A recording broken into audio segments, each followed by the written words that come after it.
Rosie Thornhill screamed for 9 nights straight. 8 nannies had quit. 7 doctors found nothing wrong.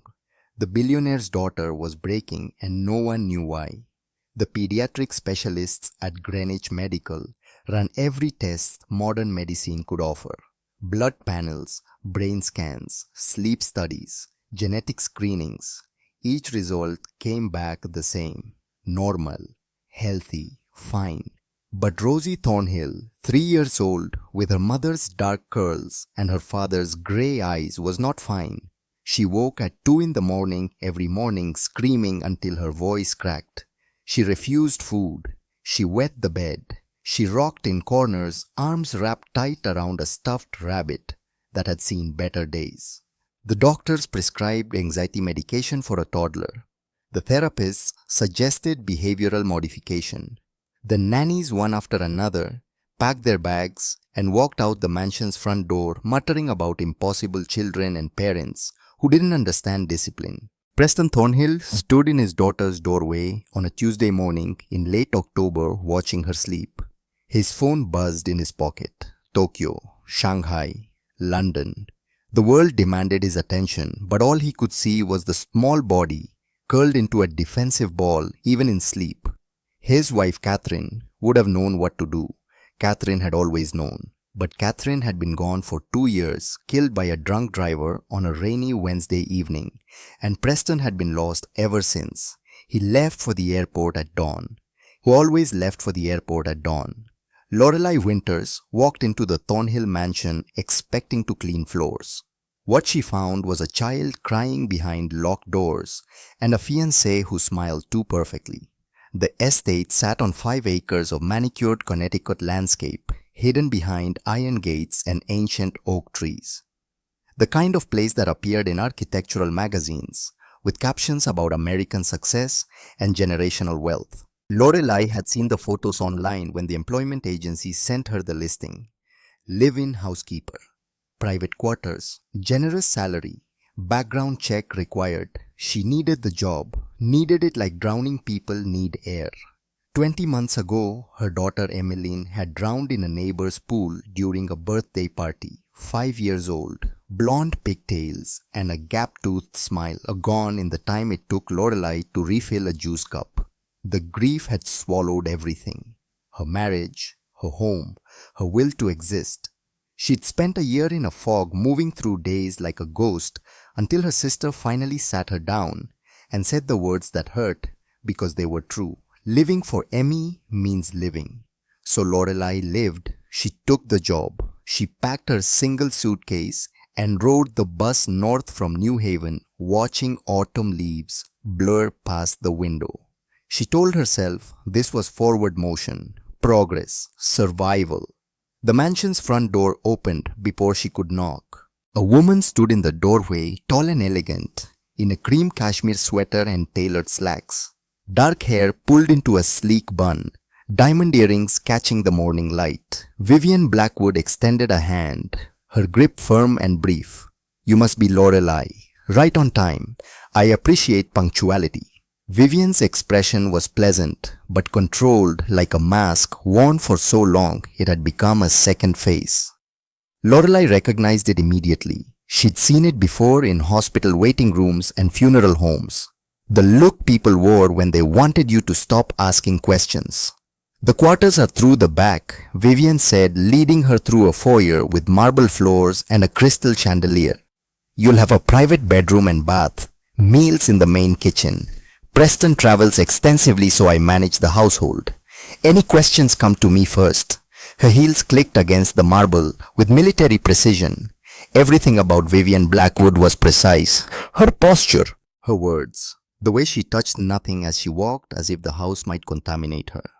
They passed through a living room that looked like it had never been lived in. White furniture arranged at perfect angles. Abstract art on the walls. Fresh flowers in crystal vases. No toys, no books, no evidence that a child existed here at all. "Rosie is Preston's daughter from his first marriage." Vivian continued, her tone neutral, clinical. "She's been difficult since her mother passed. The doctors say it's behavioral. Attention seeking. We're addressing it. We. The word landed wrong in Lorelai's chest. How old is she? Lorelai asked. 3, almost 4. Vivian paused at a closed door, her hand resting on the knob. She's napping now, best not to disturb her. She doesn't sleep well at night, so we let her rest when she can. Through the door came a sound. Small, muffled. Not quite a cry, but close. Lorelai's body responded before her mind caught up, every cell remembering. The maternal instinct didn't die with your child.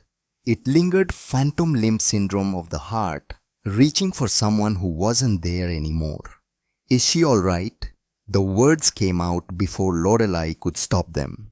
Vivian's expression tightened almost imperceptibly. She's fine, just restless. The pediatrician says children this age often make noise in their sleep. But Lorelai had been a mother. She knew the difference between sleep sounds and distress sounds. This was distress. Vivian moved on the moment passing. She showed Lorelai the kitchen, the laundry room, the supply closets, explained the schedule, the expectations, the boundaries. Preston worked in technology, something about artificial intelligence and venture capital that Lorelai didn't fully understand. He traveled 3 weeks out of every month. When he was home, he was in his office on conference calls that stretched past midnight. Vivian managed everything else. The household, the staff, the child. I'm sure we'll get along wonderfully, Vivian said as they reached Lorelai's quarters, a small but comfortable room behind the main house. As long as we understand each other. The words sounded like a warning wrapped in politeness. Lorelai unpacked her single suitcase that evening. 3 pairs of jeans, 5 t-shirts, her daughter's baby blanket, the yellow one with embroidered ducks still faintly smelling of Johnson's baby shampoo. She folded it carefully and placed it under her pillow where she could reach for it in the dark. At 2:47 in the morning, the screaming started. Lorelai jolted awake disoriented. For one terrible second, she thought it was Emmeline, that she was back in their old apartment, that the last 20 months had been the nightmare, that her daughter was alive and crying and needed her. Then reality crashed back. Different room, different house, different child. But the screaming didn't stop. Lorelai pulled on her robe and stepped into the cool October night. The main house glowed softly through tall windows. She moved toward the sound, her heart hammering, following the cries through the back entrance into the kitchen. The screaming came from upstairs, high and raw and terrified. The sound of a child who had screamed so many times, her voice had learned the shape of fear. Lorelai stood at the base of the stairs, uncertain. This wasn't her house, not her child. She was the help. Hired yesterday, she had no right to intrude. The screaming intensified. Her feet moved before her brain authorized the decision. Up the stairs, down the hallway, following the sound to a closed door with a small painted sign. Rosie's room. Butterflies and flowers rendered in cheerful pastels, grotesque against the sounds coming from within. Lorelai knocked, waited, knocked again. No response except the crying. She tried the handle, locked. Hello. Her voice felt small in the vast hallway. Is everything all right? The crying stopped abruptly. Silence fell thick and wrong. Then footsteps. The lock clicked. The door opened 6 inches. Vivian stood in the gap wearing silk pajamas and a carefully neutral expression. Behind her in the dim room, Lorelai caught a glimpse of a small figure on the bed, curled tight. Did we wake you? Vivian asked, her voice pleasant, unconcerned. I'm so sorry. Rosie has night terrors. The pediatrician says it's quite common at this age. Is she hurt? Of course not.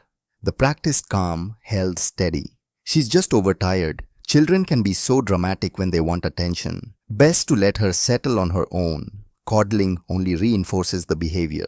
Coddling. The word tasted bitter. Lorelai wanted to push past to go to the child to offer comfort. But Vivian's body blocked the doorway immovable. I appreciate your concern. Vivian continued.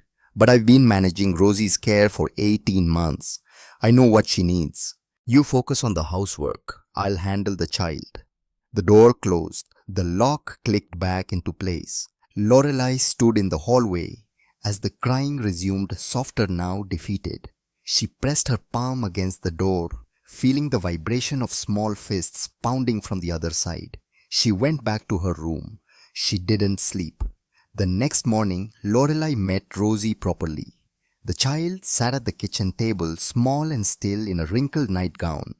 Dark curls tangled around a pale face. Grey eyes, too large, too watchful for someone so young. A bowl of oatmeal sat untouched in front of her. Vivian stood by the coffee maker, scrolling through her phone. Rosie, say good morning to Miss Lorelei. Vivian instructed without looking up. Rosie said nothing. Her eyes tracked to Lorelei, held for a moment, then dropped to the table. Rosie, Vivian's voice sharpened. Manners. The child flinched, barely. Just a tightening of small shoulders. But Lorelei saw it. She'd seen it before in the pediatrician's office with Emmeline after particularly rough nights. The body's involuntary response to anticipated pain. It's all right, Lorelei said quickly, moving to the sink to give the child space. Not everyone's a morning person. Vivian's gaze lifted from her phone, cool and assessing. Consistency is important with children. They need structure, rules, consequences when they misbehave. Of course, Lorelei agreed, though something in her stomach twisted. Vivian poured coffee into a travel mug. I have appointments today. The housekeeper duties are listed on the refrigerator. Rosie will be in the playroom until lunch. She's not to leave without permission. Don't let her manipulate you with tears. She's very skilled at that. She left without kissing the child goodbye. The kitchen fell quiet except for the hum of the refrigerator and Rosie's shallow breathing. Lorelei waited until the front door closed and Vivian's car pulled down the driveway before she moved to the table. She sat across from Rosie, keeping distance, making herself smaller. Hi Rosie, I'm Lorelei, but you can call me Lori if that's easier. The child's eyes flicked up, wary, calculating, ancient wisdom in a baby face. I'm sorry you had a bad night, Lorelei continued softly. Night terrors are scary. I used to get them when I was little. This was a lie, but it was a kind lie. Rosie's fingers twisted in her nightgown. She opened her mouth, closed it, then whispered so quietly, Lorelei, you almost missed it. She doesn't like when I cry. The words landed like stones, simple, devastating. Who doesn't? Lorelei asked, though she already knew. Rosie's eyes darted to the doorway, checking for eavesdroppers. Miss Vivian, she says crying is for babies. I'm not supposed to be a baby anymore. 3 years old, barely out of diapers, being told she was too old to cry. Lorelei's throat tightened. Everyone cries sometimes, sweetheart, even grown-ups. It's okay to be sad, or scared, or hurt. Rosie studied her with those two knowing eyes. You won't tell. I won't tell. A pause. Then, with great deliberation, Rosie picked up her spoon and took one small bite of cold oatmeal. An offering. A beginning of trust.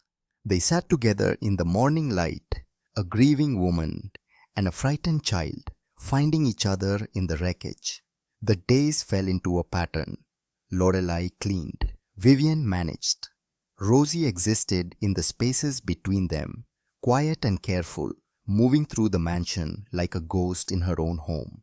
Preston came home on Thursday evening. Lorelei heard his arrival from the laundry room. The garage door opening, car door slamming, heavy footsteps in the kitchen. Vivian's voice bright and performative. Darling, I didn't expect you until tomorrow. Meetings got cancelled. His voice was tired deep. Where's Rosie? Playroom. She's been good today. Mostly. The qualifier hung in the air. Lorelei moved to the doorway, staying in shadow. Preston Thornhill looked like his photographs. Tall, broad-shouldered, silver threading through dark hair despite being somewhere in his 40s. Expensive suit rumpled from travel. Exhaustion carved into the lines around his eyes. He set down his briefcase and moved toward the playroom without removing his jacket. Vivian followed, heels clicking. Preston, you should rest. You look dreadful. I want to see my daughter. They disappeared down the hallway. Lorelai stayed where she was listening. Daddy, the joy in that single word, pure and real and heartbreaking. There's my girl. Preston's voice transformed, softening. Did you miss me? I drew you pictures. Want to see. I'd love to see. For several minutes, there was only the sound of a father and daughter reuniting. Paper rustling. Preston's gentle questions. Rosie's excited answers. The way things should always sound. Then, Vivian's voice measured and careful. Preston, we need to discuss Rosie's behavior while you were gone. She's been having episodes again. Tantrums. Refusing to eat. The new nanny quit after 3 days. Another one. The exhaustion returned to Preston's voice. What happened? The same as always. Rosie acts out for attention. The nanny enables it. I have to be the disciplinarian, and then I'm painted as the villain. It's exhausting. A pause. Maybe we should try a different approach.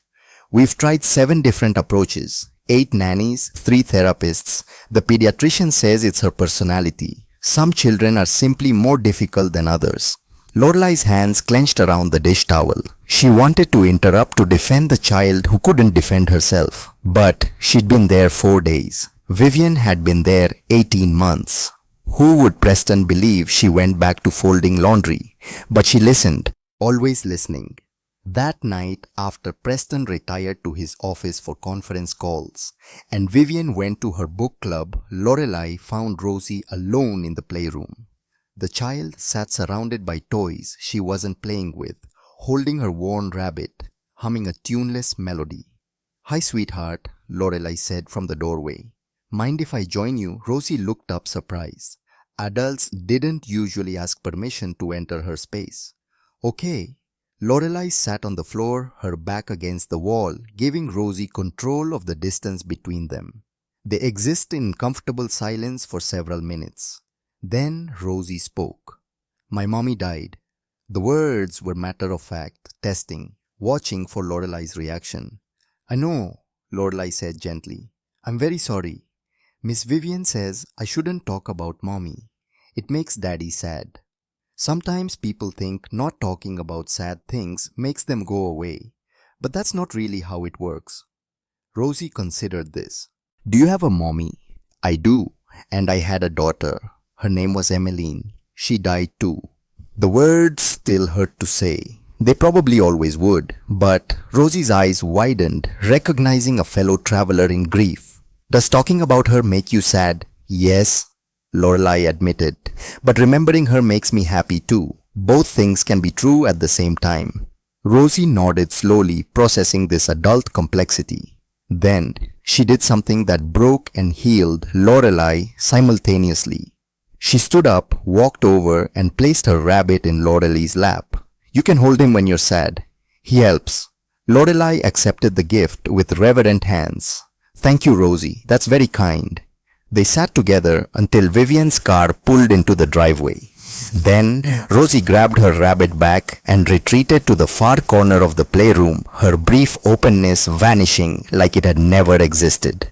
Lorelai understood. Trust was a fragile thing. It had to be earned in moments, protected in silence. The iron came out on Saturday afternoon. Preston had left that morning for San Francisco. Another emergency, another meeting. Another week of absence. Vivian waited exactly 1 hour after his departure before calling Rosie downstairs. Lorelai was in the dining room polishing silver when she heard Vivian's voice, sweet as poisoned honey. "Rosie, come here, please. We need to discuss your behavior last night." Lorelai's hands stilled. She'd heard the crying around midnight. Brief, quickly muffled. She'd stood outside her door debating intervention, ultimately choosing cowardice over courage. She told herself it wasn't her place, that she'd misjudged, that surely Vivian had it under control. Now she set down the polish and moved toward the kitchen, every instinct screaming warning. "I asked you a simple question." Vivian was saying, her voice still pleasant, still controlled. "Did you go into my jewelry box without permission?" "I didn't." Rosie's voice climbed with panic. "I promise I didn't. Someone moved my pearls, And you're the only one who's been in my room. So either you're lying or we have a ghost. I didn't touch them. I wouldn't. I know I'm not supposed to. Stop whining. It's unbecoming. Lorelai reached the kitchen doorway and stopped, her breath catching. Vivian stood by the ironing board, dressed impeccably in dark slacks and a silk blouse. The clothes iron sat on the board, plugged in, heating. Steam rose from its surface in lazy curls. Rosie stood 3 feet away, backed against the kitchen cabinets, her small body rigid with terror. "When you touch things that don't belong to you," Vivian said, her voice soft, almost gentle, "you need to learn consequences." She picked up the iron. The world sharpened into crystalline focus. Lorelai saw everything. The deliberate way Vivian's fingers curled around the handle, the steam hissing from the vents. Rosie's eyes wide and glazed with a fear that went beyond the moment, a fear learned through repetition. The bruise on the child's forearm faded yellow-green, exactly the size and shape of an iron's pointed tip. This had happened before. Pain teaches better than words. Vivian continued, moving one step closer. "Your mother was too soft with you, but I'm helping you become better, stronger. You'll thank me someday." Rosie's legs gave out. She slid down the cabinet to the floor, arms over her head, whimpering. Not screaming, not fighting, already defeated. "Stop!" Lorelai's voice cut through the room like a blade.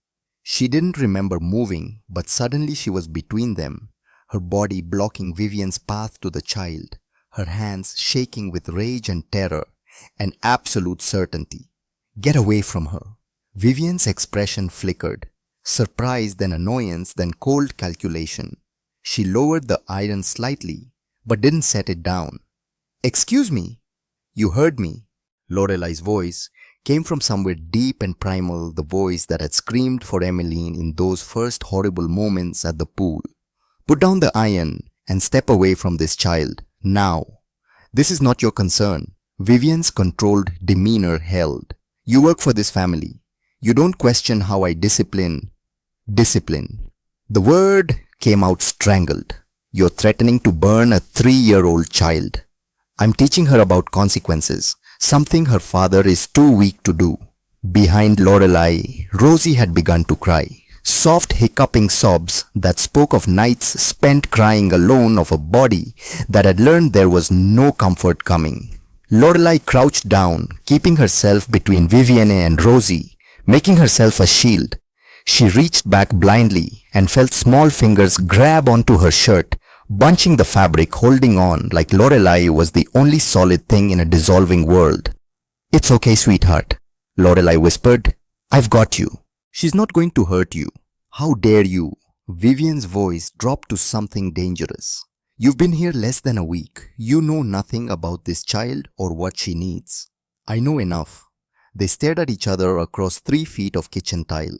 Two women, two different kinds of love, or what passed for it. One twisted and controlling, the other raw and defensive. Finally Vivian smiled. It was a terrible expression, the kind that promised the consequences. "You're making a very serious mistake," she said calmly. She turned off the iron and set it down on the board with careful precision. "When Preston gets back from San Francisco, we're going to have a conversation about employees who don't understand boundaries, about people who overstep their position and spread malicious lies about the family that employs them." She walked past them, expensive perfume trailing like a threat, and left the kitchen without looking back. Lorelai stayed on the floor, her arms around Rosie, feeling the child's heart hammer against her ribs. The small body shook with suppressed sobs. Around them the kitchen settled back into normal. The refrigerator hummed. Sunlight streamed through the windows. The iron cooled on the board, innocent and terrible. "It's okay," Lorelai whispered again, rocking slightly.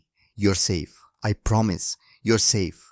But even as she said the words, she knew they were a lie. Because Vivian Blackwood had been threatening a child with burns and Lorelai had stopped her, and now there would be consequences for both of them. Rosie pulled back slightly, her face blotchy and wet, and looked at Lorelai with those knowing eyes. "She's going to hurt you too," the child whispered. "She hurts everyone." Lorelei's throat closed. She cupped Rosie's small face in her hands, thumbs wiping away tears. "Let her try," she said fiercely. "I'm not going anywhere. You hear me? I'm not leaving you." She didn't know if it was a promise she could keep. She didn't know if Vivian would have her fired or arrested or worse. But she knew with bone-deep certainty that she couldn't walk away. Not from this child. Not from this fight. She'd failed to save Emmeline. Maybe she could save Rosie. They sat together on the kitchen floor until Rosie's breathing evened out and her grip loosened. Then Lorelei carried her upstairs, tucked her into bed, and sat in the hallway, outside her door, standing guard. She didn't sleep that night. She couldn't, because she'd seen what she'd seen, and there was no going back. The iron sat cooling on the kitchen counter. The bruise on Rosie's arm was fading but real. And Vivian Blackwood's knowing expression lingered in Lorelei's mind, promising retribution. Somewhere in the house, danger waited. But so did Lorelei Winters, a mother who'd lost her own child and refused to let another one fall. The war had begun. Neither of them knew it yet, but there would be no peaceful resolution. Only truth, justice, or destruction. And Lorelei had already chosen her side. The next morning, Lorelei woke with a plan forming in her mind like frost on glass. Delicate, dangerous, necessary. She would spend the night cataloguing everything she'd seen. The bruise on Rosie's arm, the terror in the child's eyes, the practiced way Vivian had wielded that iron not in rage but with calculated precision. This wasn't a moment of lost control. This was routine. Lorelei needed proof. Evidence that couldn't be dismissed or explained away. Because when she confronted Preston Thornhill with accusations against the woman he planned to marry, she would get exactly one chance to be believed. She dressed in the pre-dawn darkness and walked through the quiet house. The mansion felt different at this hour, less imposing, more honest. She paused outside Rosie's door, listening. Silence.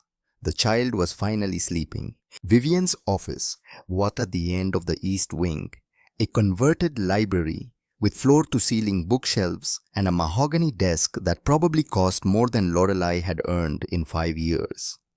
The door was closed but not locked. Vivian's arrogance, perhaps, or her certainty that no one would dare intrude on her private space. Lorelei turned the handle and slipped inside. The office smelled of expensive perfume and old books. Dawn light filtered through heavy curtains, casting everything in shades of grey. Lorelei moved to the desk, her heart hammering so loud she was certain it would wake the entire house. The top drawer held ordinary things, pens, notepads, stamps, but the bottom drawer was locked. Lorelei stared at it, frustration rising. Of course Vivian would lock away anything important. She tried the desk again, systematically feeling along the underside of each drawer for a hidden key. Nothing. She checked the bookshelf, running her fingers along spines. Still nothing. Then she saw it. A small wooden box on the credenza carved with elaborate flowers. The kind of box people kept for sentimental items. Lorelei lifted the lid. Inside lay a silver key and a photograph. The photo showed a younger Vivian, perhaps in her 20s, standing beside an older woman. Both wore formal dresses. Both had the same sharp features. The older woman's hand rested on Vivian's shoulder with a grip that looked more like control than affection. Lorelei took the key and returned to the desk. The locked drawer opened with a soft click that sounded like thunder in the quiet room. Inside were folders, medical records, legal documents, bank statements. Lorelei pulled out her phone, the old one she'd bought at a pawn shop, because she couldn't afford anything better, and began photographing pages, her hands shaking. Catherine Ashford's death certificate. Accidental vehicular homicide. The driver had been drunk speeding through a residential area on a Wednesday night. Catherine had died on impact. She'd been 39 years old. Beneath that, Catherine's will. Lorelei skimmed the legal language, her chest tightening, as she understood what she was reading. The bulk of Catherine's estate, accumulated through her own successful career as an architect, went into a trust fund for Rosie. $80 million untouchable until Rosie turned 5 years old. At that point, the child could access the interest for education and medical expenses. At 18, she'd inherit everything. But there was a clause, a terrible specific clause. If Rosie was declared mentally incompetent or legally unfit to manage her own affairs, control of the trust would pass to her legal guardian, Preston Thornhill, and upon his death or remarriage to his spouse. Lorelai read the words 3 times, ice spreading through her veins. She flipped to the next document, a draft petition for psychiatric evaluation dated 2 weeks ago, requesting that Rosie Thornhill be assessed for severe behavioral disorders that might require institutional care. The petition cited violent outbursts, inability to bond with caregivers, persistent anxiety that had driven away 8 qualified nannies. All lies, carefully documented lies. The next page was a letter from a psychiatrist Lorelai didn't recognize, Dr. Marcus Venn. He'd agreed to conduct the evaluation and, based on Vivian's thorough documentation, expected to recommend long-term residential treatment for the child's own safety and well-being. Lorelai's stomach turned. She photographed everything, her phone's camera clicking softly in the dim room. At the bottom of the drawer lay a handwritten note on Vivian's personal stationery. The writing was elegant, controlled. The child is the only obstacle. 16 months until she inherits. Must act before then. Marcus agrees. The documentation is sufficient. Preston is too guilty and exhausted to question it. He'll sign whatever I put in front of him if I convince him it's for Rosie's own good. Below that, a single sentence that made Lorelai's blood run cold. Once she's institutionalized, she'll never come out. Lorelai photographed the note with trembling hands. Then, she carefully returned everything to the drawer, locked. It replaced the key in the carved box. She backed out of the office, closing the door with aching slowness, and made it to her room before her legs gave out. She sat on her bed, staring at the photos on her phone. Proof. Undeniable, damning proof. Vivian Blackwood wasn't just abusing Rosie Thornhill. She was systematically destroying a child's mind and spirit to steal her inheritance. The iron wasn't about discipline. It was about breaking Rosie so completely that when the psychiatrist evaluated her, he'd find a child too damaged to function, too traumatized to ever be whole. And it was working. Rosie's night terrors, her refusal to eat, the bedwetting, the nanny's quitting because the child seemed impossible. These weren't symptoms of behavioral problems. They were symptoms of sustained, calculated torture. Lorelai's phone showed 3:47 in the morning. In approximately 3 hours, Vivian would wake, go for her morning run, return for coffee, and begin another day of careful, precise destruction. Unless Lorelai stopped her.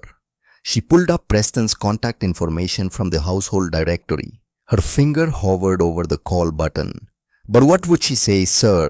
I broke into your fiancé's office and found evidence she's trying to have your daughter institutionalized for money. He was in San Francisco. He wouldn't be home for 6 days. 6 days was an eternity. 6 days was enough time for Vivian to do irreparable damage. Lorelai needed more than documents. She needed Preston to see with his own eyes what Vivian really was. But first, she needed to keep Rosie safe. The opportunity came sooner than expected. That afternoon, Vivian appeared in the kitchen dressed in travel clothes, pulling a sleek carry-on suitcase. I have a conference in Boston, she announced. 3 days. There's a list of meals on the refrigerator. Rosie is not to have desserts. She's been gaining weight. Rosie, who was so thin, her collarbones protruded like bird wings, sat at the table, pretending not to listen. I've arranged for a babysitter for the evenings, Vivian continued. Mrs. Patterson from the agency. I can watch her, Lorelai interrupted. Vivian's eyes narrowed. That's not part of your job description. I don't mind. Really, it's no trouble. A pause. Vivian studied Lorelai with those cold, assessing eyes, looking for threat, for challenge, for any reason to say no. Finally, she shrugged. Fine. But if she acts out, I expect you to handle it appropriately. No coddling. She needs firm boundaries. Of course, Vivian left without saying goodbye to Rosie. The child watched through the window as the car disappeared down the driveway. Her small body, rigid with tension, waiting for the trick, for the other shoe to drop. Lorelei counted to 60. Then she turned to Rosie with a gentle expression. Sweetheart, how do you feel about pancakes for dinner? Rosie's eyes went wide. Miss Vivian says pancakes are too much sugar. Miss Vivian isn't here, and I think sometimes rules can be bent a little. What do you say? The child's face transformed. Hope flickered, cautious and fragile but real. With syrup. With syrup and strawberries and whipped cream, if we can find it. For the first time since Lorelei had entered this house, Rosie smiled. A true, genuine 3-year-old smile that crinkled her nose and showed the gap where she'd lost a baby tooth. They made pancakes. They made a mess. Flour dusted the counters, and Rosie laughed. Actually laughed when Lorelei flipped a pancake and it landed on the floor. They ate at the table, and Rosie consumed 3 pancakes with an appetite Lorelei hadn't seen before. More, Lorelei asked. Rosie hesitated. Am I allowed? You're allowed to eat until you're full, sweetheart. That's how bodies work. Rosie ate 2 more pancakes, then she helped clean up standing on a stool to reach the sink washing dishes with intense concentration. When they finished, she turned to Lorelei with those knowing eyes. Are you going to tell Miss Vivian we had pancakes? The question broke Lorelei's heart. No, honey, this is just between us. That night, Rosie went to bed without protest. Lorelei read her 3 stories, tucked her in, and sat in the hallway outside her room, waiting for the inevitable screaming to start. It never came. Rosie slept through the night. No crying, no terror, just the peaceful breathing of a child who for once felt safe. The pattern held for 3 days. Without Vivian in the house, Rosie bloomed like a flower finding sunlight. She ate, she played, she laughed. The shadows under her eyes faded. Her body lost that constant tension, the braced for impact posture that had become her default. On the second day, they went to the park. Rosie ran to the swings, pumping her legs with pure joy, calling for Lorelei to watch. Look at me. Look how high I can go. Look at me being brave. Lorelei pushed her higher, watching the child's dark curls fly, listening to her laughter echo across the playground. This was who Rosie was supposed to be. This bright, curious, joyful little girl. This was who Vivian was systematically erasing. That evening, Lorelei documented everything. She photographed Rosie eating dinner, her plate empty, asking for seconds. She recorded video of Rosie playing with dolls, acting out elaborate stories where the princess saved herself and everyone lived happily ever after. She wrote notes with timestamps. Day 1 without Vivian. Rosie ate 3 full meals, slept through the night, no crying. Day 2, Rosie asked to go to the park, played on swings for 40 minutes, smiled 14 times, laughed. No nightmares. Day 3, Rosie drew a picture of our house. She drew herself in the yard with the sun. She hasn't drawn anything that wasn't dark and violent in months, according to the art on the refrigerator. The evidence was damning in its simplicity. Remove the abuser and the child healed. It wasn't behavioral disorder. It wasn't anxiety. It was terror. Lorelei took Rosie to their family pediatrician on the 3rd day, claiming it was a routine checkup. Dr. Patricia Morrison examined the child thoroughly, her expression growing more concerned with each passing minute. These bruises, she said quietly, indicating fading yellow marks on Rosie's upper arms. How did she get these? Lorelei had prepared for this question. I'm not sure. I've only been working for the family for 2 weeks. But I've seen older bruises that look like they came from deliberate force. Dr. Morrison's eyes met hers. Are you reporting suspected abuse? I'm reporting that I'm concerned, and I think you should document what you see, just in case. The doctor nodded slowly. She photographed the bruises from multiple angles. She asked Rosie gentle questions about how she got hurt. Rosie predictably shut down, shook her head, said she fell down. Kids fall down all the time. But Dr. Morrison added extensive notes to Rosie's file. And when Lorelei left with Rosie's hand in hers, the doctor pressed a business card into her palm. "If you see anything else," she said quietly, "call me immediately. Children can't always speak for themselves. Sometimes we have to speak for them." Lorelei clutched the card like a lifeline. That night, Rosie asked the question Lorelei had been dreading. "Is Miss Vivian coming back?" They were sitting on the floor of the playroom building towers with blocks. Lorelei's hands stilled. "Yes, sweetheart, tomorrow." Rosie's face crumpled. The light that had gradually returned over 3 days extinguished in an instant. "I don't want her to." "I know. Can we leave? Can we go somewhere she can't find us?"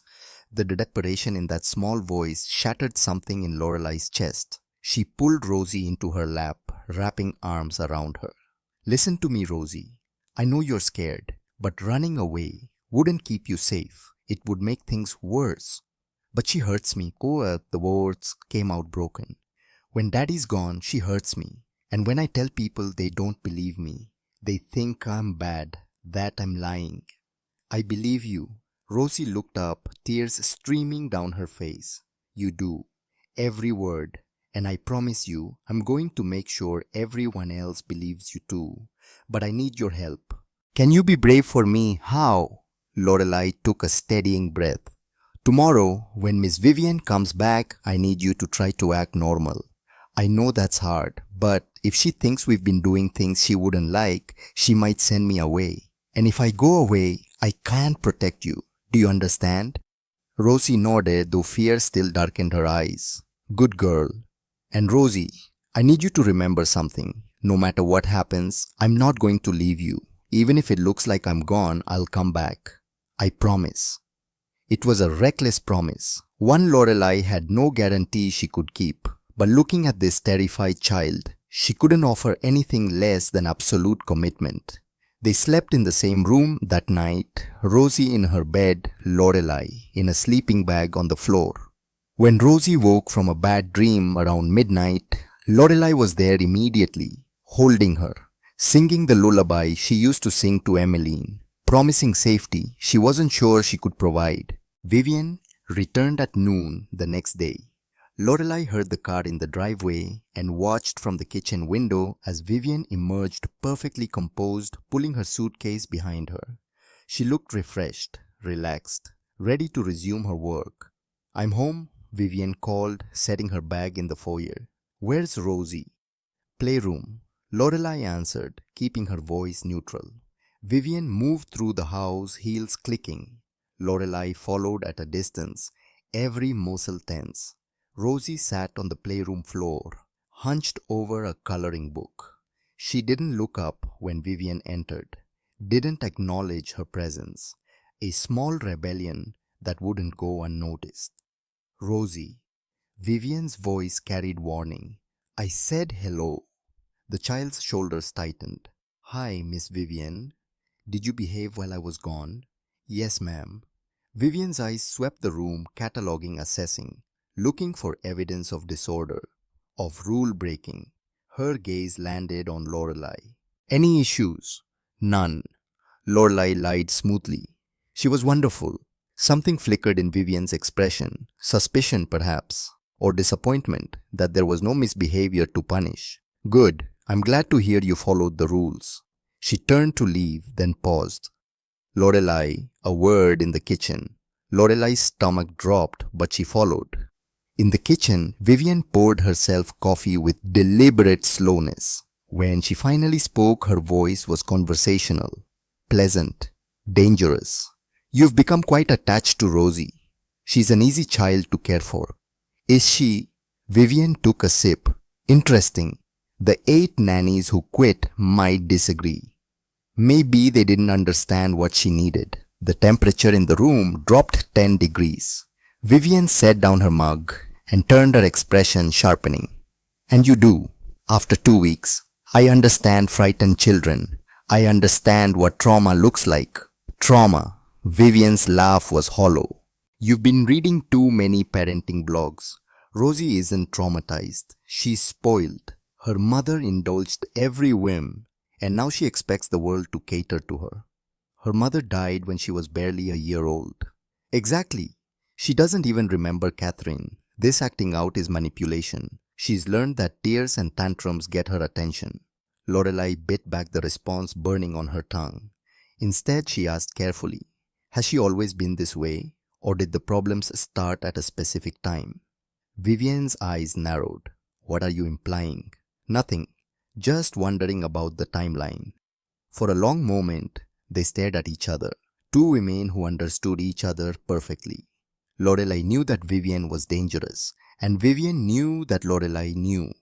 The problem started when Preston began traveling more, Vivian said finally. When he wasn't here to provide structure, that's when Rosie's behavior deteriorated. Another lie. Lorelai had checked the employment records for the nannies. The first one quit 10 months ago, right after Vivian moved into the mansion permanently. The problems had started with Vivian's presence, not Preston's absence. You should be careful, Vivian continued softly, getting too involved, crossing boundaries. Preston hired you to clean his house, not to psychoanalyze his daughter. I'm not. You've been taking her places, the park, the doctor. Don't think I didn't notice the appointment on the calendar. Lorelai's heart hammered. It was just a checkup. Without asking permission, without consulting me. Vivian moved closer, her perfume overwhelming. I have been patient with you, Lorelai. You're grieving your own child. I understand that. But Rosie is not your daughter. She is not your second chance. And if you continue to overstep, I'll have no choice but to discuss your employment with Preston. The threat hung between them unambiguous. I understand, Lorelai said quietly. Good. Vivian's expression softened into something resembling pleasantness. I'm glad we had this conversation. Now I believe there's laundry that needs attention. Dismissed, warned, marked as a problem. Lorelai went to the laundry room, closed the door, and leaned against the washing machine, her whole body shaking. She'd pushed too hard, been too obvious. Vivian was watching her now, suspicious and alert. She pulled out her phone and scrolled through the photos she'd taken, the documents from Vivian's office, the bruises, the images of Rosie, happy and healthy during Vivian's absence. She had evidence. But would it be enough? Preston was due home in 3 days. 3 days to keep Rosie safe. 3 days to figure out how to make him listen.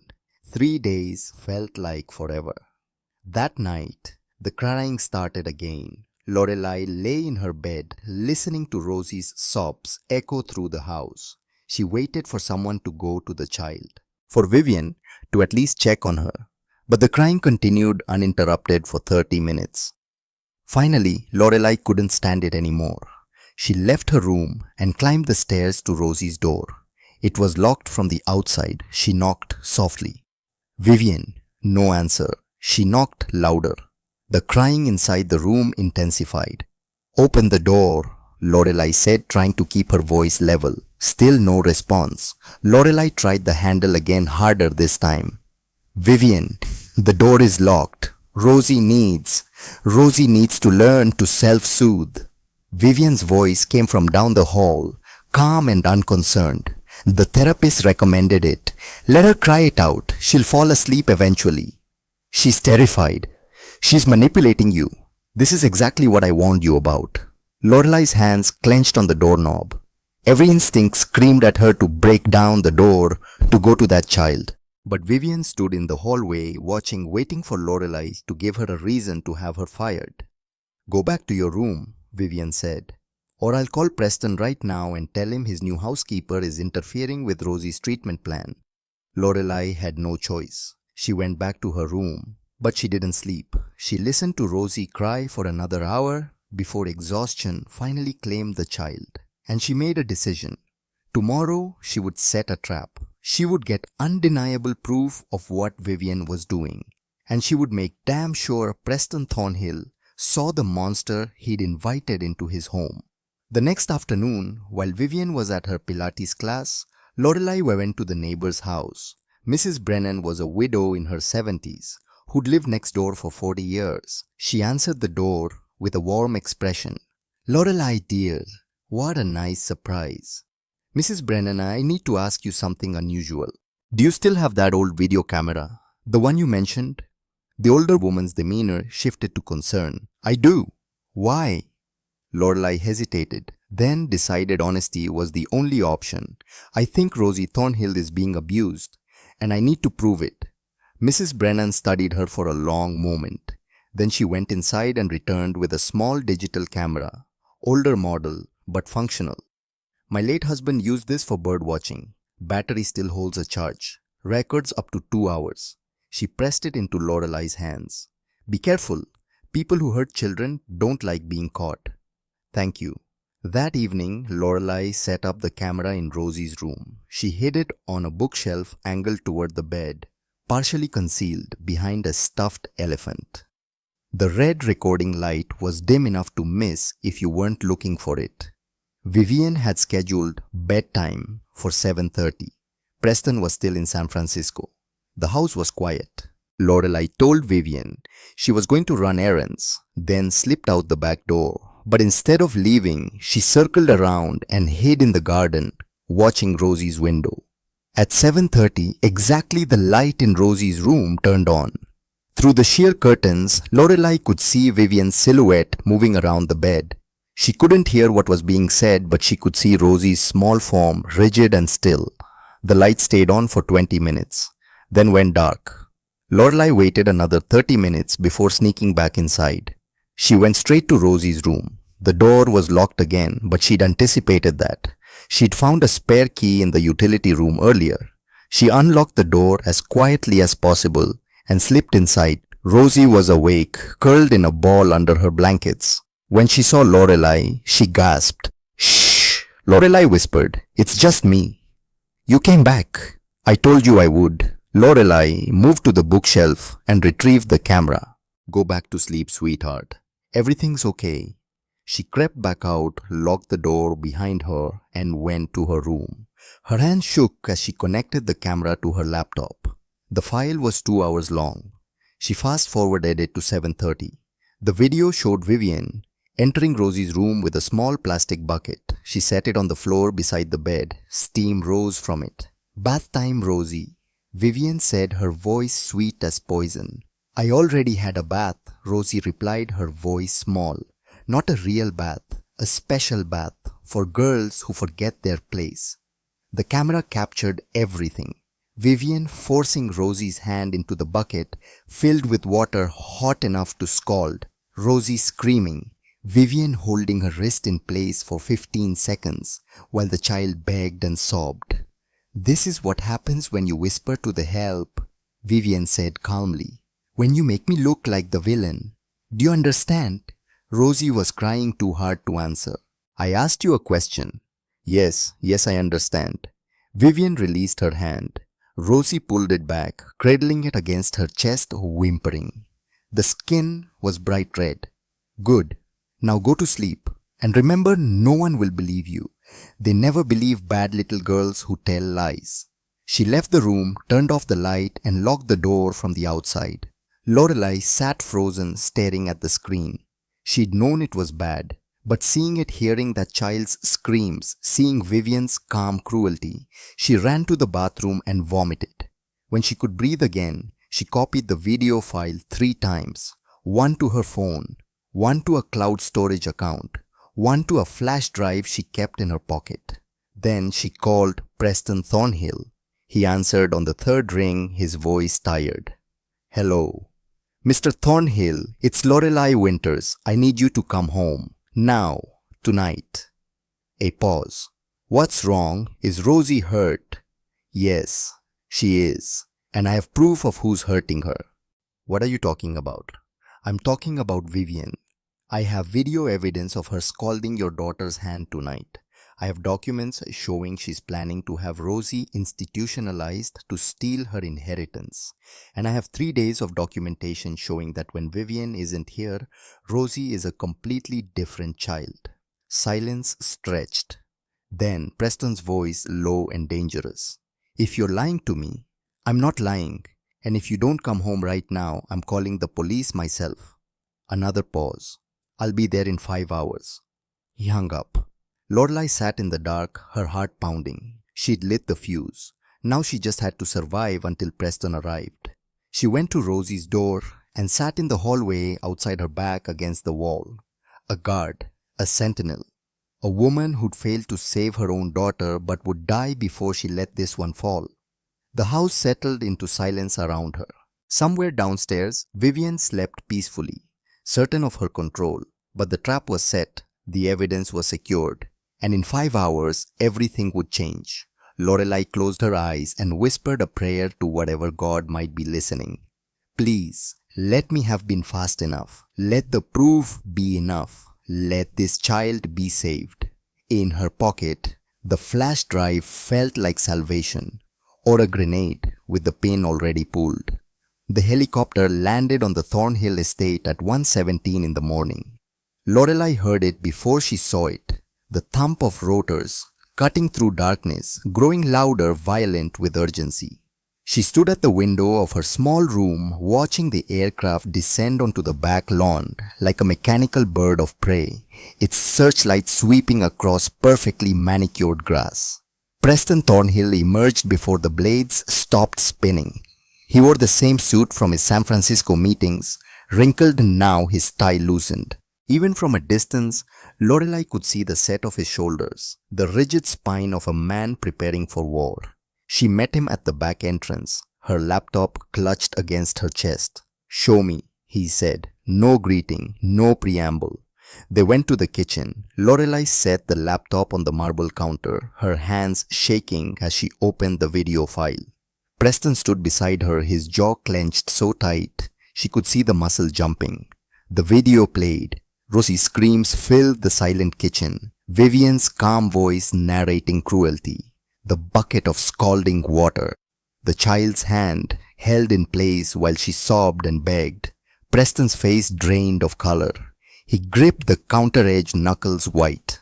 When the video ended, he didn't move, didn't speak, just stood there staring at the frozen image on screen, his daughter's face contorted in agony, tears streaming. "There's more," Lorelai said quietly. She pulled up the photos on her phone, the documents from Vivian's office, Catherine's will, the petition for psychiatric evaluation, the handwritten note about institutionalizing Rosie to access the inheritance. Preston read each one, his breathing growing ragged. When he reached the final note, "Once she's institutionalized, she'll never come out," something broke in him. He slammed his palm against the counter so hard the laptop jumped. "How long?"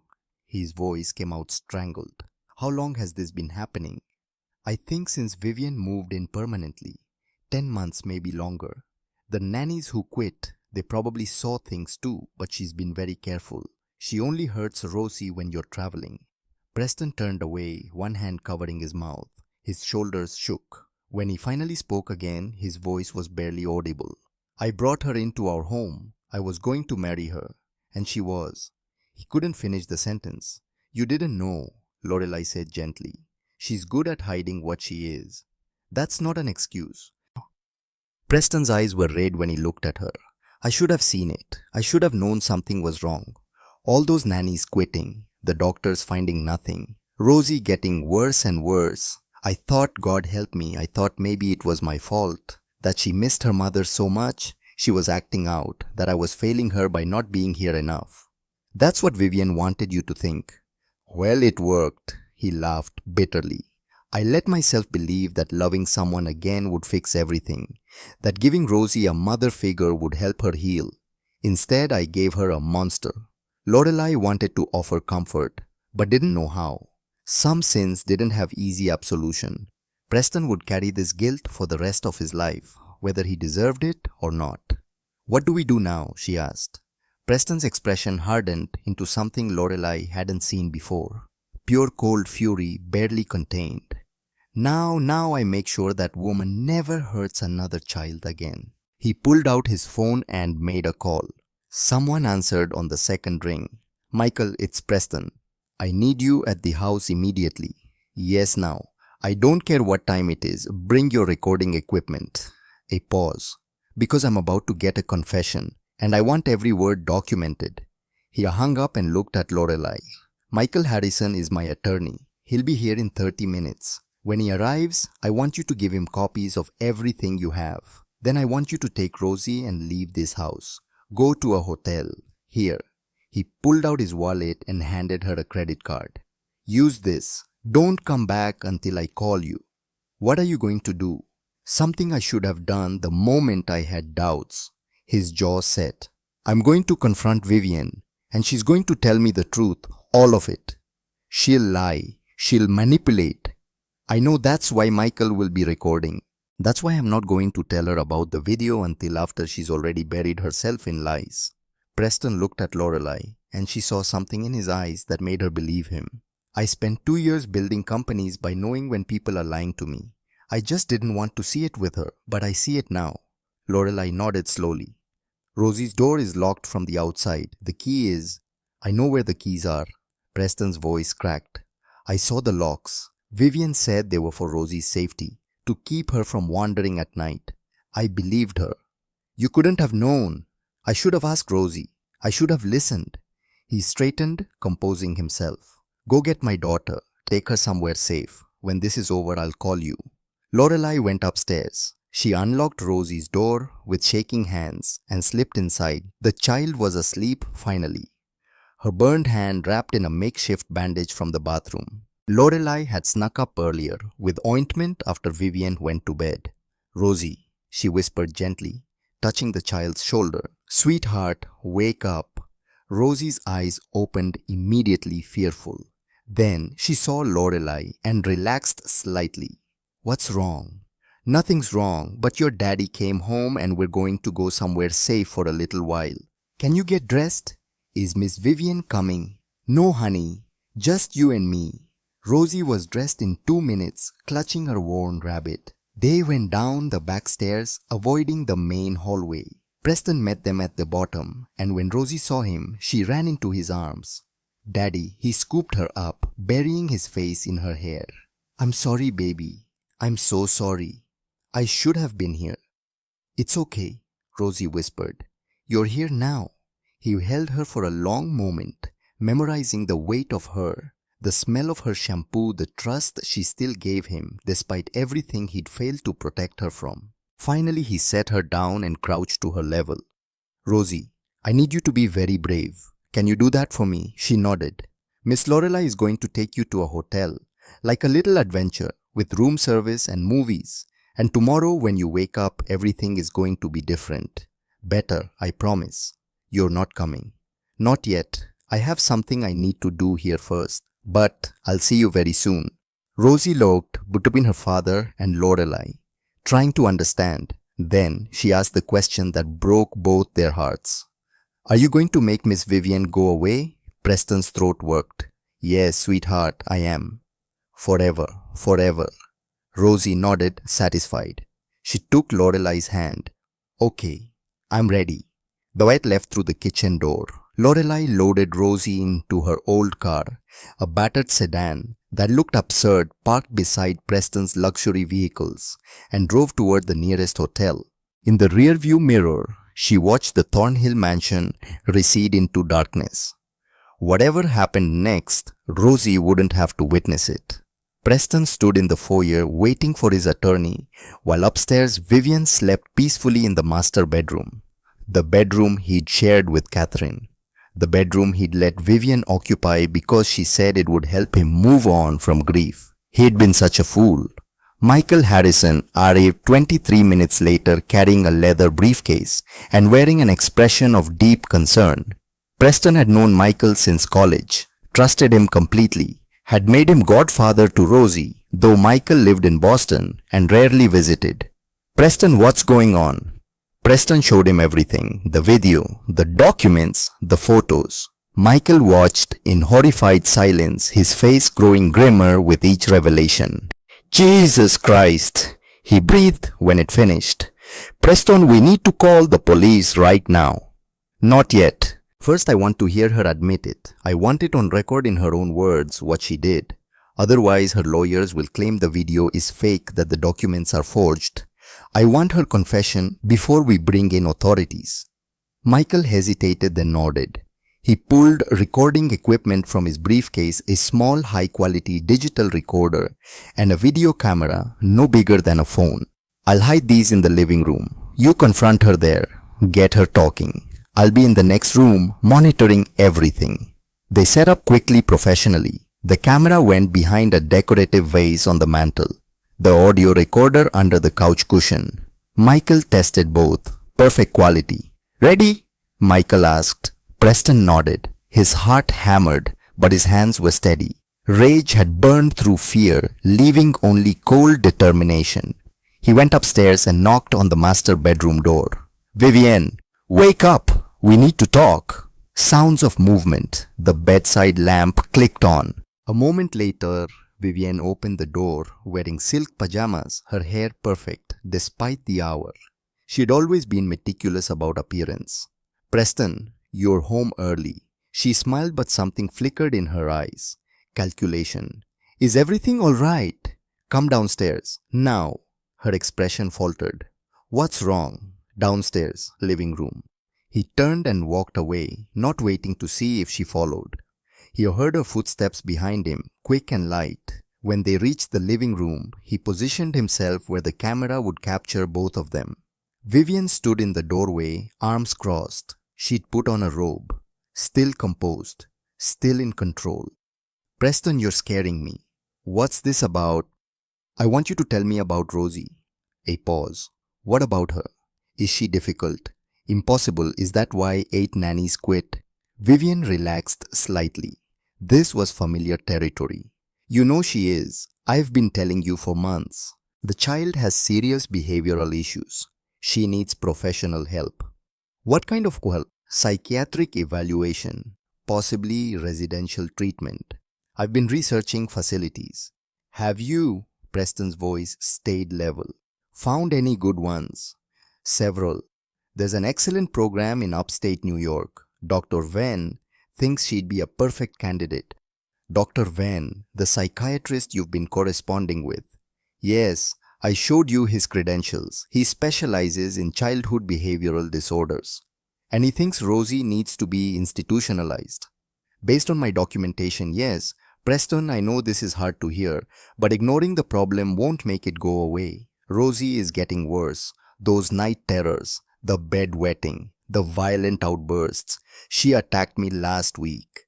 Did she, Bay? Preston took a step closer. Tell me about that. What happened? Vivienne gestured to her arm. She scratched me. Drew blood. I have photos. She was angry because I wouldn't let her have candy before dinner. She completely lost control. And how did you respond? I sent her to her room without dinner since she couldn't behave appropriately. You locked her in for her own safety and mine. When she's in that state, she's dangerous. Preston nodded slowly. What else have you done to keep her safe? I don't understand the question.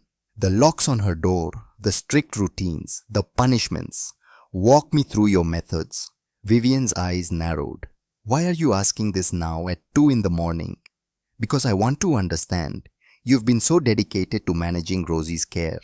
I've been absent, traveling, leaving everything to you. So help me understand exactly what you've been doing. She studied him, searching for the trap. Preston kept his expression neutral, curious, open. Finally she spoke. Consistency is key with difficult children. They need firm boundaries. Consequences when they misbehave. Rosie was spoiled by Catherine. Your wife. She paused delicately. Gave her everything she wanted. No discipline, no structure. When Catherine died, Rosie expected that treatment to continue. But you provided structure. Exactly. Rules, routines, appropriate punishments when she broke them. Like what? Timeouts, removal of privileges, natural consequences. What kind of natural consequences? Vivienne's patience was fraying. Preston, where is this going? Just answer the question. Fine. If she refused to eat dinner, she didn't get breakfast. If she threw tantrums, she lost toys. If she was violent, she spent time alone until she calmed down. Basic parenting techniques. Is that all? What do you mean?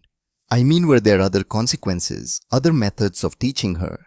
Vivian's jaw tightened. I don't appreciate the Inquisition, and I don't appreciate being lied to. Preston's voice hardened. So I'll ask one more time. What other methods did you use to discipline my daughter? Nothing inappropriate. I would never. Where's Rosie right now? The question came out of nowhere. Vivian blinked. What?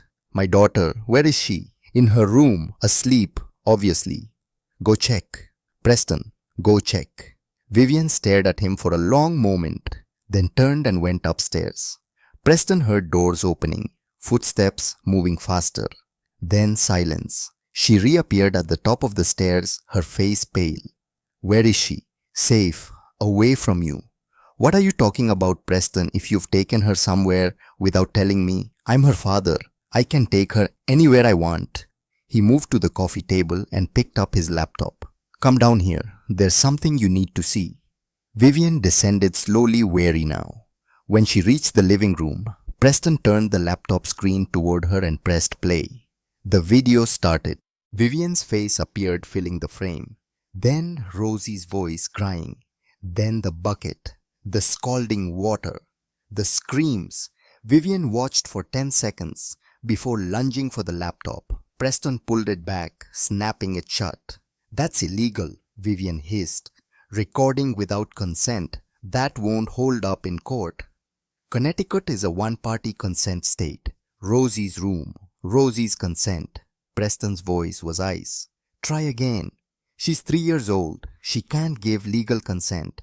Then I give consent as her parent and legal guardian. The recording is valid.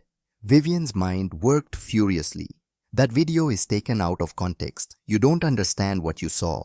Then explain it to me. She'd been misbehaving all day, screaming, breaking things. She needed to learn. By burning her. It wasn't that hot. It was warm water, a deterrent. Show me your hand. What? Put your hand in water that temperature, right now. Prove to me it's safe. Vivian's mouth opened and closed. This is ridiculous. You're right. It is ridiculous. It's ridiculous that you tortured my daughter and called it discipline. It's ridiculous that you planned to have her institutionalized so you could steal her inheritance. It's ridiculous that I almost married you. I don't know what lies that maid told you, but the maid didn't tell me anything I didn't see with my own eyes. Preston opened the laptop again and showed her the documents. These are from your office, your handwriting, your plan. $80 million. That's what Rosie's worth to you, isn't it? You're twisting everything. I was trying to help her. If she was in a facility, professionals could. Stop. Preston's voice cracked like a whip. Stop lying. I want to hear you say it. One true thing. Just one. Tell me what you did to my daughter. Vivian's mask finally slipped. Her perfect composure fractured, and beneath it lay something cold and calculating and utterly devoid of remorse. Fine. You want the truth. She was a spoiled, whining little brat who stood between me and the life I deserved. I spent 18 months pretending to care about her, listening to her cry, dealing with her needs. Do you have any idea how exhausting that was? How draining? So you hurt her. I taught her. The way my mother taught me. Pain is an excellent motivator. Your mother burned you. My mother made me strong. She made me a survivor. She taught me that weak people suffer and strong people take what they want. And I wanted the Thornhill fortune. I earned it. I put up with that child's existence. I played the devoted fiancée. I did everything right. Except get caught. Vivian laughed bitterly. That maid. That stupid, broken woman with her dead daughter and her savior complex. She ruined everything. No, Preston said quietly. You ruined everything. The moment you touched my child. She's not even your real daughter, Preston. Don't you remember Catherine had fertility problems? You used a donor egg. Rosie is genetically nobody to you. She's just a... The slap came before Preston consciously decided to do it. His palm connected with Vivian's cheek, snapping her head to the side. Silence fell.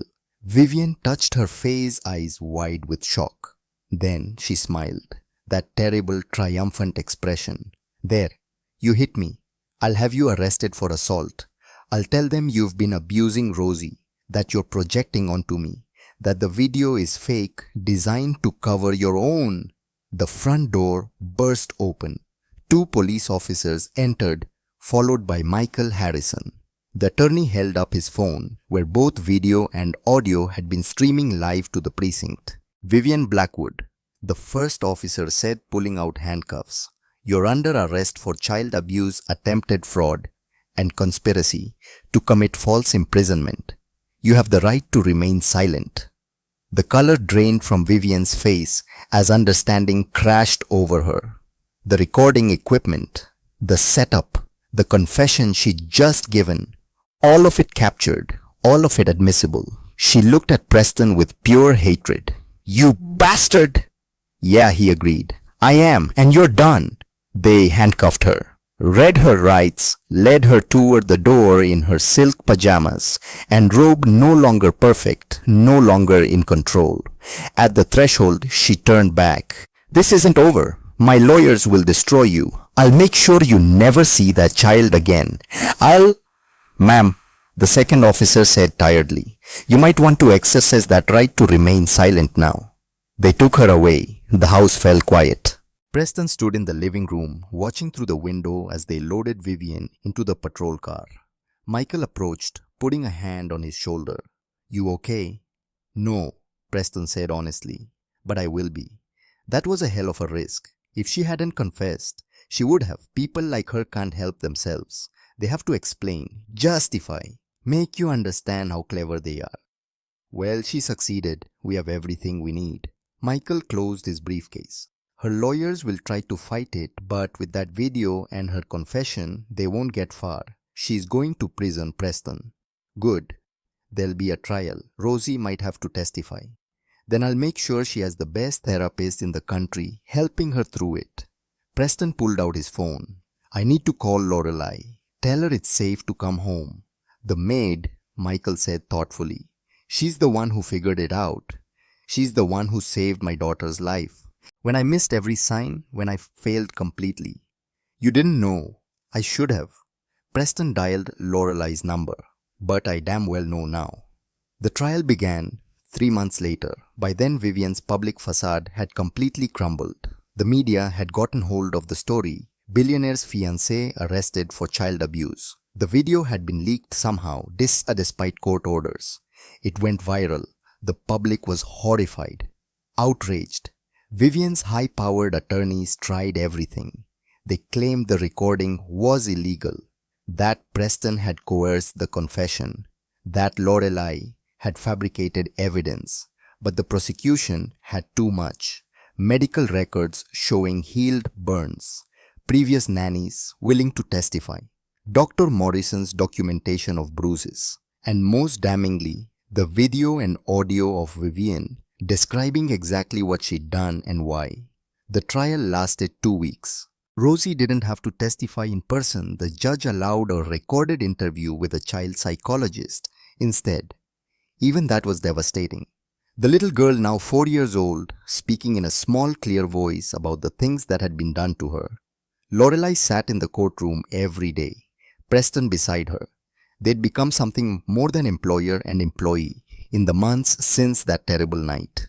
Not quite family, but closer than friends, bound by shared trauma and determination to see justice done.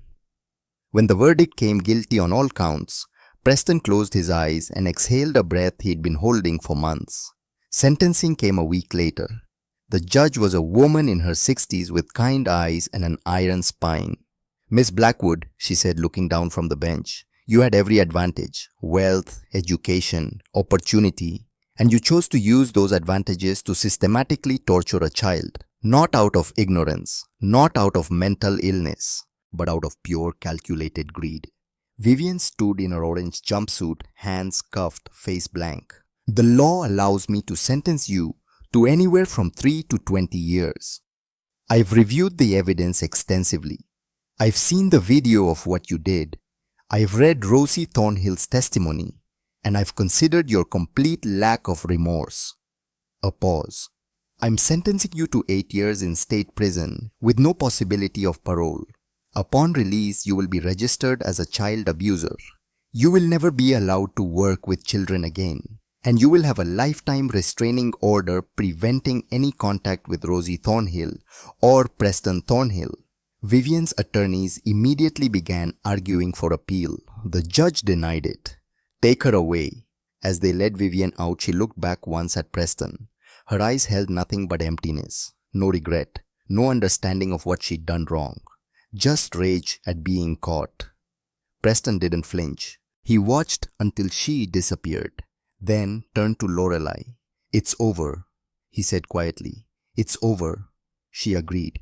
They left the courthouse through a back entrance, avoiding reporters, and drove back to the Thornhill mansion where Rosie waited with her new therapist, Dr. Sarah Foster. The child ran to meet them at the door. "Is the bad lady gone forever?" Preston knelt down. "Yes, sweetheart, forever." Rosie threw her arms around his neck. "Can we have pancakes for dinner?" He laughed, the sound rusty but real. "Every night if you want." "Just sometimes," Rosie decided wisely. "Because too much syrup makes my tummy hurt." That night, the three of them, Preston, Lorelai, and Rosie, ate pancakes at the kitchen table. They made a mess, they laughed, and for the first time in nearly a year, the house felt like a home. 4 months passed in gradual healing. Rosie attended therapy twice a week. The nightmares decreased. The bedwetting stopped. She started preschool, real preschool, with other children where she made friends and learned that not all adults were dangerous. Preston sold his company, not all of it, just enough to step back from day-to-day operations. He couldn't be CEO and present father simultaneously. The choice was obvious. Lorelai stayed, not as a maid anymore. Preston had promoted her to something he called family manager, with a salary that made her gasp and benefits that included sponsored citizenship. But the title didn't matter. What mattered was that she'd become part of their small, broken, healing family. She moved from the back room into a proper guest suite, had her own space, her own life. But she ate dinner with them most nights, read Rosie bedtime stories, went to parent-teacher conferences with Preston. Slowly, carefully, they were building something new from the rubble of what had been destroyed. One afternoon, Rosie asked Lorelai the question she had been dreading. "Do you still miss Emmy?" They were in the garden planting flowers. Rosie loved flowers, now bright ones that grew toward the sun. "Every day," Lorelai answered honestly. "But missing her doesn't hurt quite so much anymore. Because you have me now. Because I have you now and your daddy. And because Emmy would want me to be happy." Rosie nodded, processing this. "I miss my mommy too, but I don't remember her very much. That's okay, your daddy remembers her.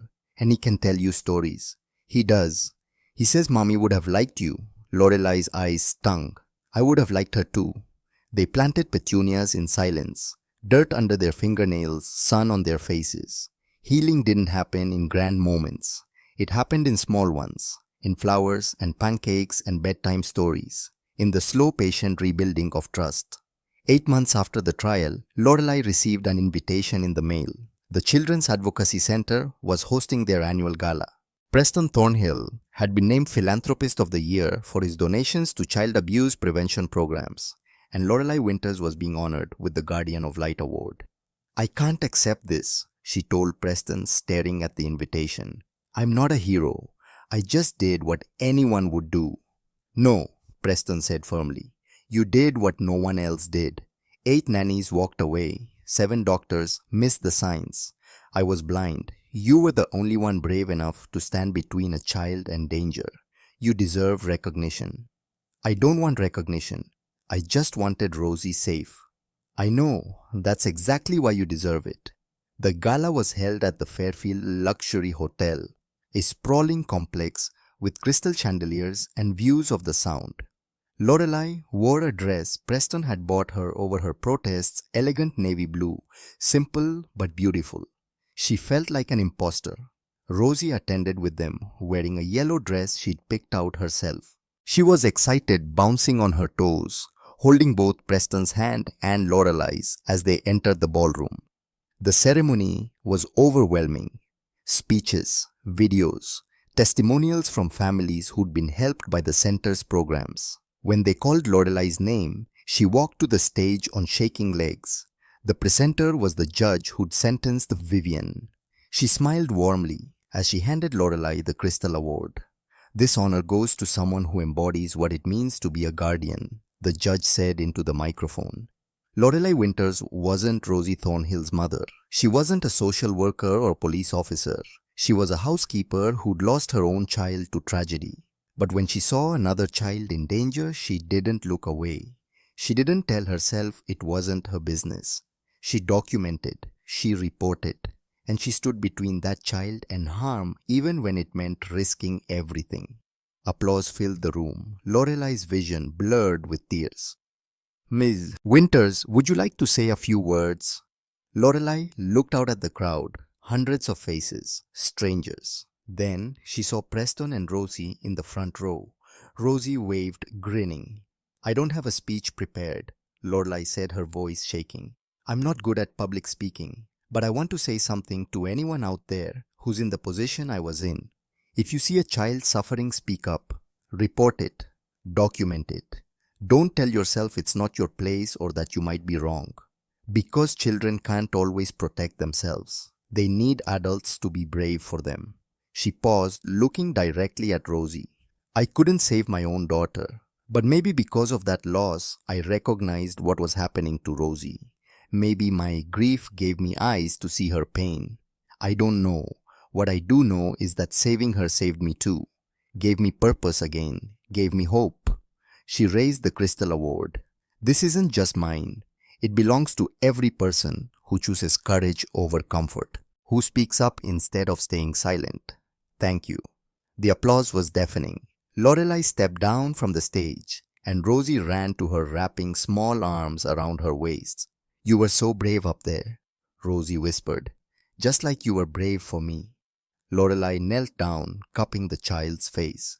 "We were brave together, sweetheart." Preston joined them, his hand resting on Lorelai's shoulder. For a moment, they stood like that, a unit, a family, 3 people who'd found each other in the wreckage. Later that evening, after Rosie fell asleep in the car on the drive home, Preston carried her to bed. Lorelai followed, helping him tuck her in. They stood in the doorway together, watching her sleep. "She looks peaceful," Preston said quietly. "She is peaceful, finally. Because of you. Because she's safe. Because justice was served. Because she knows she's loved." Preston turned to Lorelai, his expression serious. "Can I ask you something?" "Of course." "Would you consider staying not as an employee, but as family, permanently?" Lorelai's breath caught. "Preston, I'm not proposing," he said quickly. "Not yet, maybe not ever if that's not what you want. But I need you to know that you're not the help anymore. You're not someone we hired. You're someone we love. Someone Rosie needs. Someone I need." "I already was staying," Lorelai said softly. "Where else would I go?" He smiled, relieved. "Nowhere. You're home." "Yeah," she agreed, looking at sleeping Rosie. "I am." 1 year after Vivian's arrest, on a cool October morning, the 3 of them visited Catherine's grave. Preston brought roses, white ones, Catherine's favorite. Rosie brought a drawing she'd made, a picture of a woman with dark hair and kind eyes surrounded by clouds and angels. "For Mommy," she explained, placing it carefully on the headstone. "So she knows I remember her." They stood in silence for several minutes. Then Preston spoke, his voice thick with emotion. "Catherine, I need to tell you something. I failed. I brought someone dangerous into our home, and she hurt our daughter. For that, I'll never forgive myself." Lorelai reached for his hand. "But I also need to thank you," Preston continued, "because somehow you sent us exactly who we needed. Lorelai saved Rosie when I couldn't. She stepped in and fought for our girl. And I think you'd want me to tell you that we're okay now. We're healing. We're building something new." He touched the headstone gently. "I'll always love you. Rosie will always know her mother. But I'm not alone anymore. We're not alone. And I hope, wherever you are, you approve." Rosie leaned against Lorelai's leg. "Mama Claire," she said quietly, not replacing Catherine, adding to the family, creating space for both mothers to exist in her heart. Lorelai's throat closed. She'd never asked Rosie to call her that. The child had chosen it on her own months ago, tentatively at first, then with increasing confidence. "I think your mommy approves," Lorelai said, stroking Rosie's hair. "I think she's glad you're happy." They stayed a while longer, talking to Catherine, sharing stories, letting Rosie ask questions about the mother she barely remembered. When they finally left, walking back toward the car, Rosie skipped between them, holding both their hands. "Can we get hot chocolate?" she asked. "With extra marshmallows." "Absolutely," Preston agreed. "The biggest hot chocolates they have." "And then can we go to the park?" "If you want." "I want." Rosie swung their joined hands.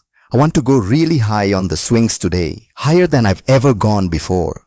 "Then that's what we'll do," Lorelai promised. They drove to the park, got hot chocolate with absurd amounts of marshmallows, pushed Rosie on the swings until she laughed so hard she had hiccups, watched her play with other children, fearless, now confident, healing. As the sun began to set, painting the sky in shades of gold and pink, Preston and Lorelai sat on a bench while Rosie built castles in the sandbox. "Do you ever think about what would have happened?" Preston asked quietly. "If you hadn't been there?" "Every day," Lorelai admitted. "But I was there. That's what matters. I keep thinking about all the children who don't have someone like you, who suffer in silence because no one notices, no one cares enough to look." "I know." Lorelai watched Rosie carefully stack sand. "That's why I've been thinking about going back to school, getting my degree in social work. Maybe I could help other children, use what I learned here." Preston turned to her surprised. "You'd be amazing at that." "I don't know, it's just an idea." "It's a great idea, and I'll support it however I can. Tuition, childcare for Rosie, whatever you need."